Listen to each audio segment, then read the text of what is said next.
Bonjour mes amis, que Dieu vous bénisse, que l'Esprit de Dieu, la pensée de notre Seigneur Jésus-Christ vienne guider notre pensée, notre esprit, pour que nous sachions choisir le meilleur pour notre âme.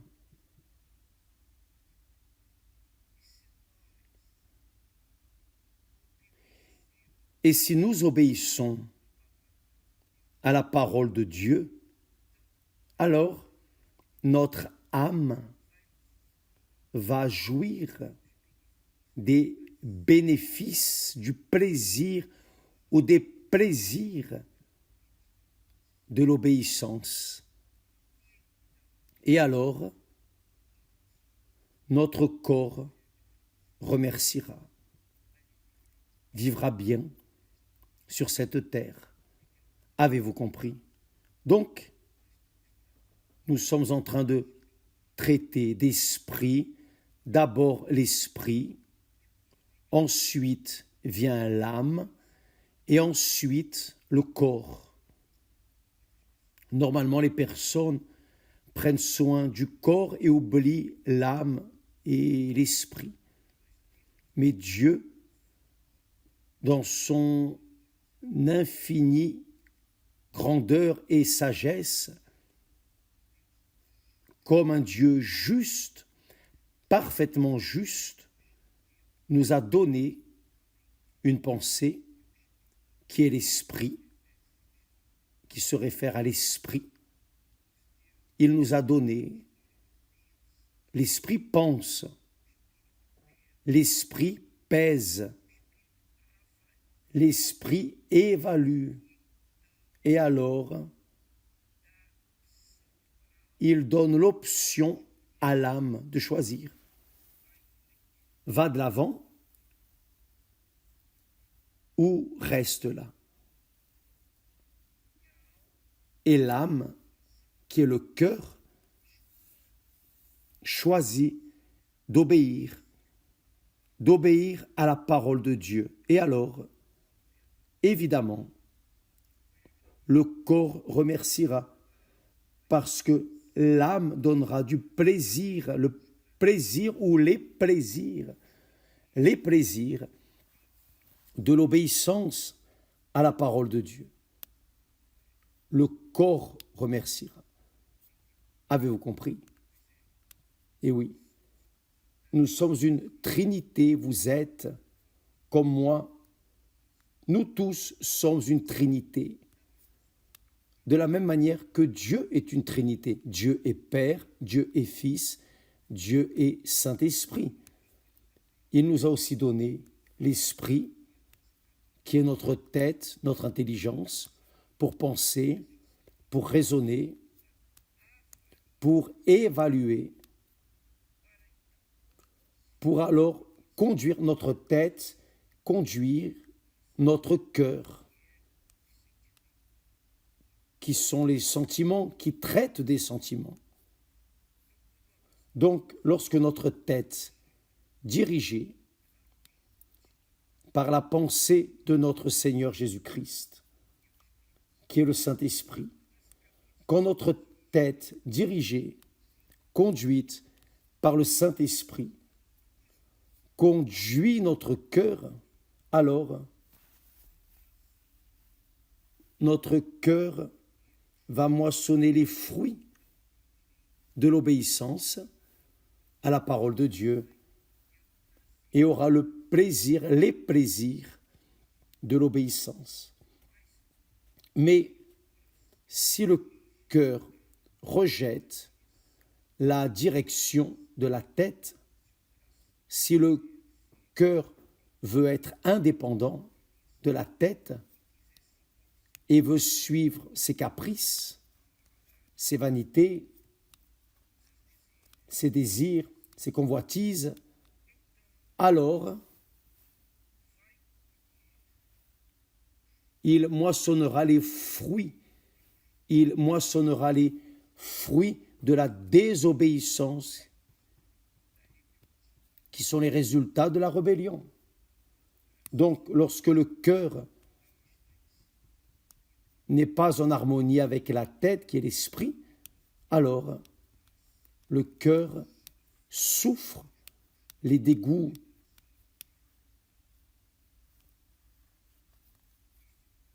que ce monde offre. Et là, évidemment, tout cela va se refléter dans le corps. Donc, la dépression. Qu'est-ce que la dépression? C'est une maladie physique? Non.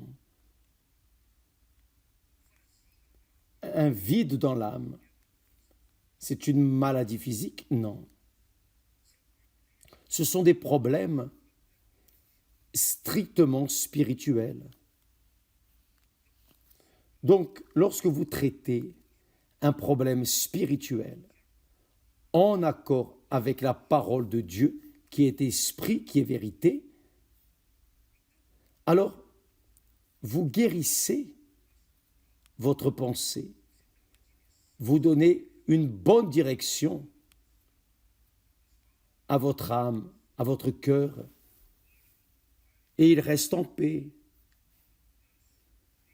Quand le cœur obéit à la parole de Dieu, à la voix de Dieu, alors le cœur reste en paix avec lui-même et par-dessus tout, en paix avec Dieu. Et qui va remercier? Le corps.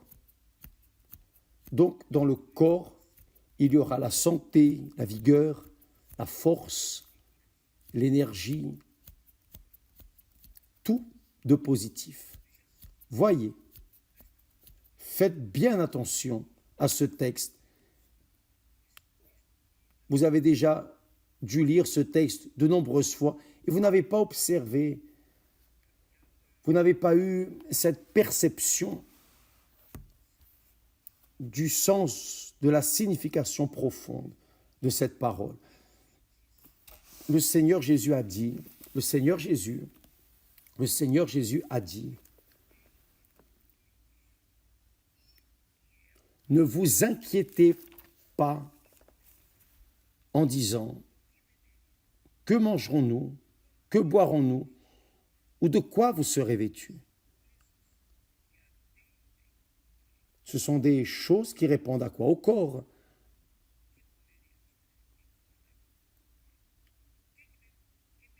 Que mangerons-nous? Que boirons-nous? Qu'allons-nous vêtir pour couvrir le corps avec le vêtement? Qu'est-ce que cela? Avec quoi? A dit le Seigneur Jésus. Que mangerons-nous? Que boirons-nous? De quoi serons-nous vêtus? Il parle de quoi ici? Du corps. Répondre aux nécessités du corps. Mais il continue à dire, car toutes ces choses, c'est-à-dire quelles choses? La nourriture, la boisson, le vêtement, toutes ces choses,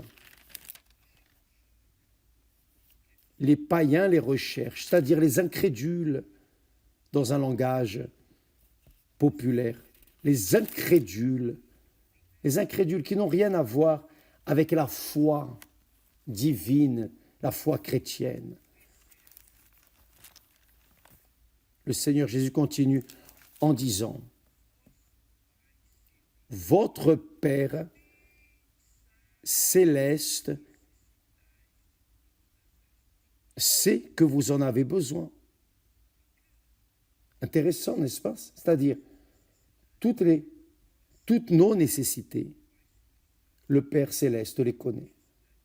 Nécessité de santé, vigueur, force, nécessité de choses physiques, matérielles, qui viennent répondre aux nécessités de notre corps physique. Il sait toutes nos nécessités.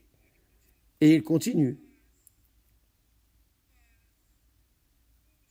Cherchez premièrement le royaume et la justice de Dieu.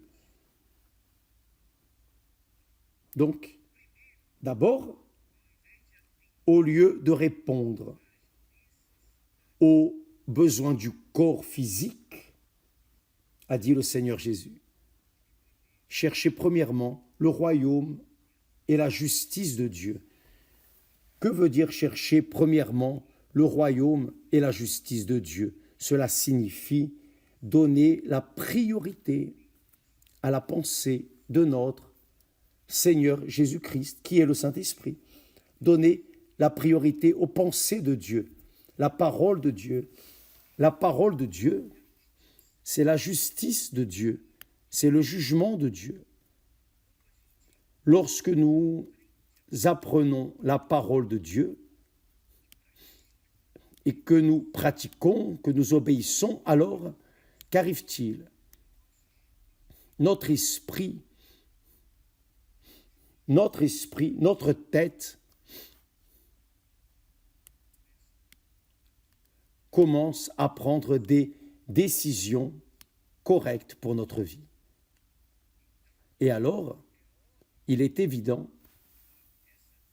que cette décision de chercher premièrement le royaume et la justice de Dieu, c'est-à-dire Dieu régnant dans notre tête, dirigeant notre tête, Dieu dirigeant notre esprit, ou le Saint-Esprit qui est la pensée du Seigneur Jésus conduisant notre pensée. Pour cela, la nécessité du baptême du Saint-Esprit, parce que quand la personne reçoit le baptême du Saint-Esprit, elle commence à avoir la pensée du Seigneur Jésus. Et que signifie avoir la pensée du Seigneur Jésus, qui est le Saint-Esprit? Nous avons conscience de ce qui est correct et de ce qui est erroné. Nous ne nous laissons pas entraîner par les illusions de notre cœur trompeur. Non. Nous savons ce qui est correct et nous faisons ce qui est correct. Lorsque nous avons la pensée du Seigneur Jésus, alors il est évident que naturellement, rien n'est forcé, mais naturellement, notre pensée va conduire notre cœur, nos sentiments, car le cœur est par nature trompeur, corrompu et cruel. C'est le cœur qui fait les personnes mal se marier, faire de mauvais choix. C'est le cœur qui mène la personne à choisir une profession et à dépenser des années à étudier, enveloppant toute sa jeunesse, toute sa force pour se former dans une certaine profession. Et une fois que la personne est formée, elle n'aime pas, c'est pas ce que je voulais. Comprenez-vous, mes amis? Le cœur convoite, il est trompeur, il est corrompu. Ce qui est le reflet de l'âme. Le cœur, c'est l'âme, en d'autres mots. Le cœur, c'est l'âme.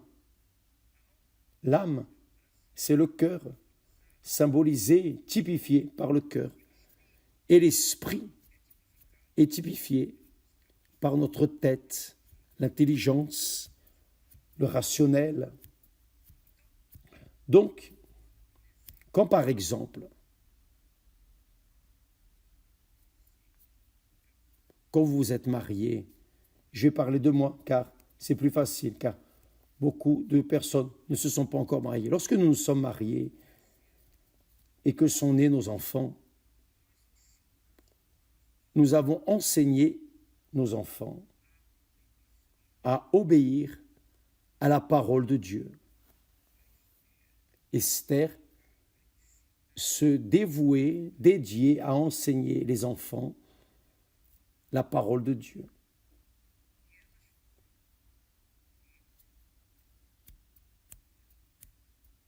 Et ils ont écouté la parole de Dieu dès le commencement,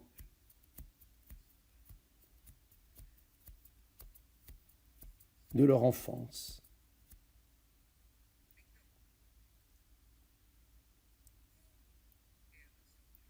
Donc, comme elles ont appris, elles ont aussi agi en accord avec la parole de Dieu. C'est-à-dire leur cœur a été conduit en accord avec la parole de Dieu, qui est le royaume de Dieu. La parole de Dieu, lorsque nous écoutons la parole de Dieu et que nous suivons, obéissons, alors notre esprit conduit notre cœur à faire des choix corrects, des choix qui viennent répondre aux besoins du corps. Donc, mes amis, c'est ainsi que je vois, que je comprends les Saintes Écritures. Dieu nous a donné l'esprit, l'âme et un corps. L'esprit, une fois dirigé par le Saint-Esprit, par sa parole, va conduire notre cœur à faire les choix corrects, les bons choix. Et une fois ayant fait les bons choix, le cœur ou l'âme faisant les bons choix, le corps va bénéficier, jouir, profiter des bénéfices de ce bon choix. Par exemple, l'enfant grandit en connaissant la parole de Dieu.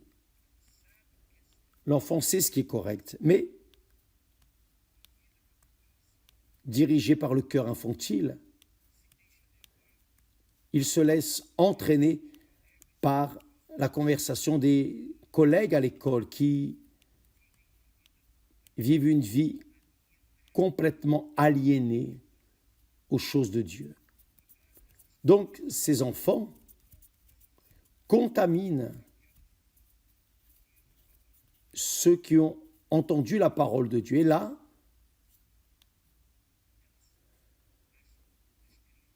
les enfants qui ont reçu la parole de Dieu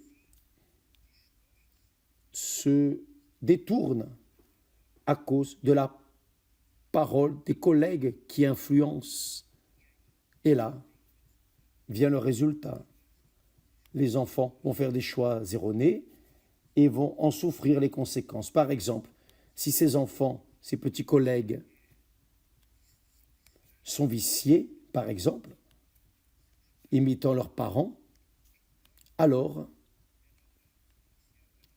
ils vont influencer les enfants qui ont été éduqués dans la parole de Dieu. Et là, les enfants vont grandir, tourner vers ce qui est mal.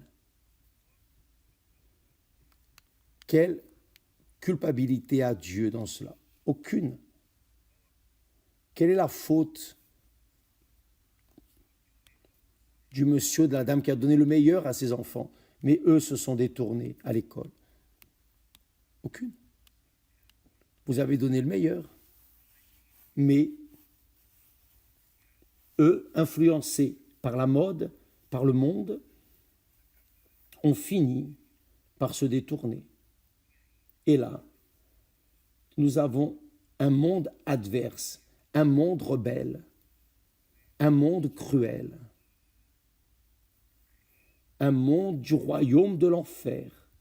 C'est cela même. Ce monde est sous la puissance du malin. C'est le royaume du mal.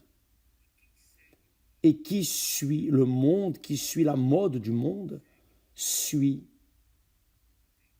le royaume du mal. Et il est évident qu'il moissonnera l'âme des personnes qui suivent le cœur corrompu, trompeur, le cœur désobéissant, rebelle, il est évident qu'ils moissonneront le fruit de cette rébellion. Et en quoi Dieu est-il coupable? En rien. Mais le Seigneur Jésus a dit, cherchez premièrement le royaume et la justice de Dieu, au lieu de vous préoccuper de votre capacité intellectuelle, au lieu de vous préoccuper de ce que vous mangerez, boirez ou de quoi vous serez vêtu, avec qui vous allez vous marier ou vous allez habiter. Premièrement, répondez, considérez votre relation personnelle, privée avec Dieu. Oh mon Dieu, dirige mes pensées. Prends soin pour que je ne vienne pas être trompé par mon âme, pour que je ne vienne pas être trompé par mon âme, par mon cœur, et que je ne vienne pas faire des choix erronés dans ma vie, car Dieu nous a donné l'esprit, l'âme et le corps. L'esprit pour conduire notre âme en accord avec son esprit, sa parole, son royaume, le royaume de Dieu et sa justice. Et alors, si notre esprit conduit notre âme en accord avec la volonté de Dieu, en accord avec la parole de Dieu, la justice de Dieu, le royaume de Dieu, alors le corps va jouir des bénéfices de cette obéissance, c'est-à-dire le corps va moissonner les fruits de l'obéissance. La vie entière de la personne sera ainsi. Donc, mes amis, lorsque l'on cherche premièrement le royaume de Dieu, cela signifie chercher premièrement, considérer ce que Dieu veut de nous. Mon Dieu, ma vie, je ne sais pas comment la conduire. Seul le Seigneur peut me diriger. Donc voici ma vie. Prends ma pensée, dirige ma pensée, conduis ma pensée. Enseigne-moi, Seigneur, ta volonté, ta parole. Donne-moi le discernement de comment je dois procéder dans cette situation, à la maison, au travail, à l'école, où que j'aille. Donc, lorsque nous écoutons la parole de Dieu et que nous obéissons à cette parole, il est évident, c'est obligatoire que nous venions moissonner les fruits de l'obéissance. Ce qui veut dire, le cœur, l'âme, va jouir des bénéfices, des plaisirs de l'obéissance. Mais si elle est rebelle, alors l'âme va moissonner les souffrances, la douleur du mal de ce monde. Donc Dieu a mis et met pour nous ces deux options. D'abord le royaume de Dieu et sa justice. Je vais suivre en accord avec ce qui est correct, ce qui est juste. Je vais me comporter en accord avec la parole de Dieu. Alors je vais moissonner les fruits de l'obéissance. Et j'aurai plaisir dans mon âme, dans mon cœur. Le sentiment de plaisir de l'âme. Et le corps va remercier. Maintenant, si je pense que je sais déjà tout, je n'ai pas besoin de Dieu, je n'ai pas besoin de rester à l'église, je n'ai pas besoin d'écouter la parole de Dieu, je n'ai pas besoin, non. Maintenant, je sais, je suis adulte, je me suis déjà formé, j'ai une bonne formation intellectuelle, académique, mais je veux rester libre, seul. Je ne veux pas rester dans la dépendance de A, B ou C. Je veux être tout seul. Alors, vous allez moissonner les frustrations de votre choix, car vous avez rejeté le royaume de Dieu et sa justice. Vous avez voulu vivre selon le royaume de votre cœur, le royaume de votre âme, le royaume de vos désirs. Vous avez voulu être libre, indépendant, faire ce que vous vouliez. Donc vous allez moissonner les fruits de cette rébellion. Et qu'est-ce que Dieu a à voir là-dedans? Donc, mes amis, il serait bon,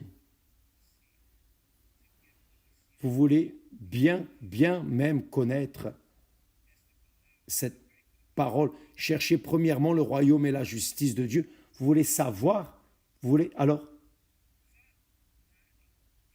aller là en Deutéronome, là dans l'Ancien Testament, Deutéronome, chapitre 28, là en Deutéronome,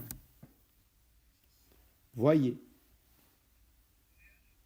quelle est la parole que Dieu nous donne, la parole qu'il nous enseigne, voyez, Dieu parlant, chapitre 28, Deutéronome 28, verset 1, il est écrit, arrivera, si tu obéis à la voix de l'Éternel, ça c'est le royaume de Dieu à la première place. Le royaume de Dieu. Si tu obéis à la voix de l'Éternel, ton Dieu, voyez que Dieu travaille avec la parole. Dieu travaille avec la parole. Si tu obéis à la voix de l'Éternel, ton Dieu, en observant et en mettant en pratique tous ces commandements que je te prescris aujourd'hui, ces jugements, ces obligations, en observant et en mettant en pratique tous ces commandements que je te prescris aujourd'hui, Dieu parlant à son peuple, le peuple d'Israël, le peuple qui était esclave d'Égypte. Maintenant, non, il était libre. Donc Dieu leur donne les indications du royaume de Dieu. En mettant en pratique tous ces commandements que je te prescris aujourd'hui, l'Éternel, ton Dieu, te donnera la supériorité sur toutes les nations de la terre, toutes les personnes de la terre. Tu seras exalté, comme il l'a fait avec Abraham. Abraham est un exemple de cela. Il a obéi à Dieu. Il a commencé à obéir à Dieu à l'âge de 75 ans. Il a vécu un siècle, 100 ans de plus, et il est mort rassasié de jours. Dans une heureuse vieillesse, il a été exalté sur toutes les nations, tous les peuples, rois, empereurs. Il a été exalté sur tous, car il a obéi à la voix de Dieu. Et qu'est-il arrivé à son fils Isaac? La même chose. Isaac a suivi les pas de son père et a entendu la voix du Seigneur son Dieu, le Dieu de son père Abraham.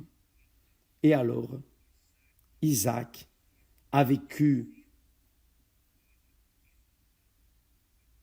182 ans, si je ne m'abuse. 180 ans. 182 ou 180, c'était pas grave. Mais il a vécu plus que son père. Et il a été aussi exalté. Mais son fils, Jacob, malgré toutes les choses, a été désobéissant. Quand Isaac a enseigné son fils en lui disant « Mon fils, va dans le pays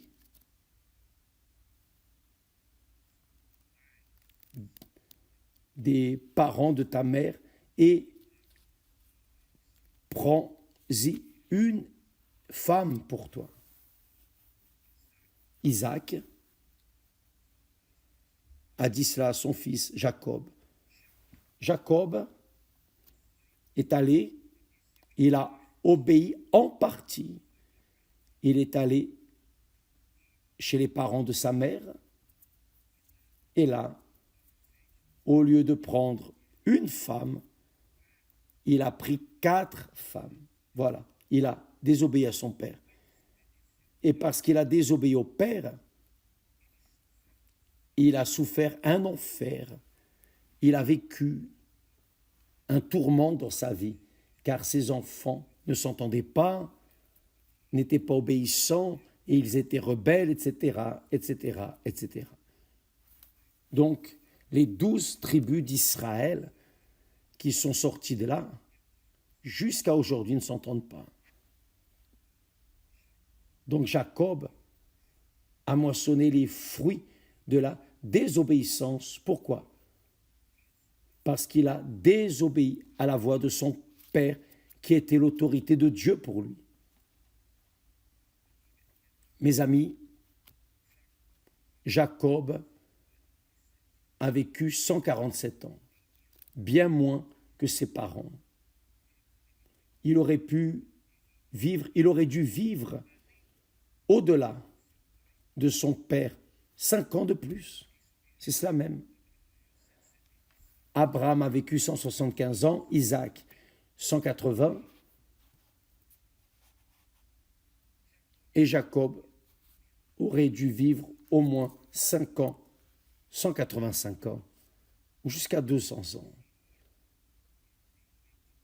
Et il aurait vécu en heureuse vieillesse. Il mourrait en heureuse vieillesse. Mais non, il a souffert durant toute sa vie, même étant loin de Dieu. Et c'est ainsi.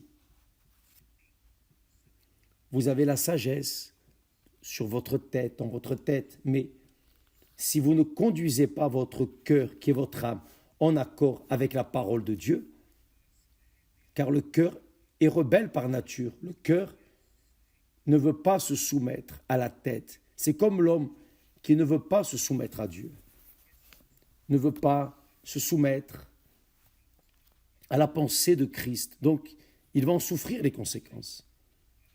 L'âme, le cœur, va souffrir les tristesses de la rébellion, car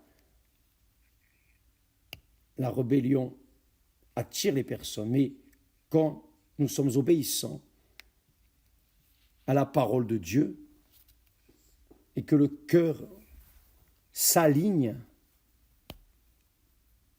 avec la pensée de Dieu, alors le cœur vit en paix avec lui-même et par-dessus tout avec Dieu. Car qui n'a pas la paix avec soi-même, c'est évident, cela signifie qu'il n'a pas la paix avec Dieu. Il est éloigné de Dieu.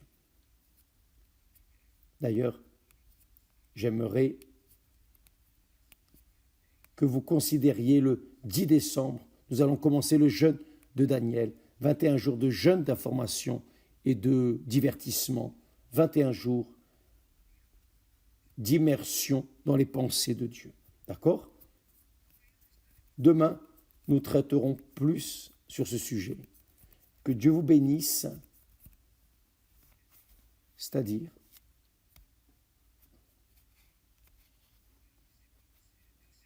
j'allais vous dire que Dieu vous bénisse, mais ce n'est pas pour cela que vous serez bénis. Vous serez bénis si vous acceptez de vous soumettre à la parole de Dieu. C'est pour cela que le Seigneur Jésus a dit, heureux ceux qui sont pauvres en esprit, humbles en esprit, qui écoutent et qui pratiquent sa parole, la parole de Dieu. Donc, j'espère que vous ayez compris le message. Et à demain. Que Dieu vous bénisse, que Dieu soit avec tous au nom du Seigneur Jésus-Christ. Amen.